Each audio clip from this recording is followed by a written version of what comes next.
Viral balita disebut kembaran Cipung, putra Raffi Ahmad, publik ramai tag akun Nagita dan Raffi. Seorang balita viral di media sosial karena memiliki paras wajah yang disebut mirip dengan Rayanza, putra bungsu Raffi Ahmad dan Nagita Slavina.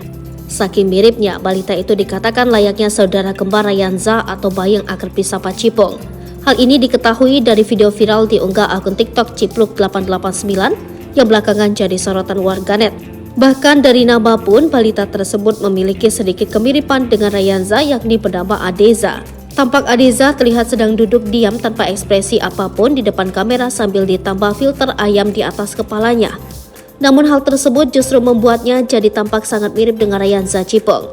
Kemiripan itu disebut terlihat dari bentuk matanya yang memiliki pupil hitam pekat berdiameter cukup besar.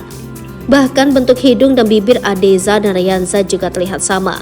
Wajah balita itu seolah membuat warganet terhipnotis saking gemasnya. Tak hanya itu, banyak sekali terekam momen Adeza sedang bermain seperti balita pada umumnya yang semakin mirip dengan Cipung. Terkadang, ia menghabiskan waktu untuk bermain di dalam dan di luar rumah. Kala itu Adeza berjalan kaki sendiri sambil memegang camilan di tangan kanannya. Kocaknya, banyak yang bertanya-tanya apakah orang tua dari balita itu juga mirip dengan Gigi dan Raffi. Sejauh ini, baik Gigi maupun Raffi belum memberikan komentar terkait viralnya balita mirip Rayanza tersebut. Warganet beramai-ramai menandai akun Instagram Gigi dan Raffi agar pasutri Sultan itu bisa melihat video balita tersebut.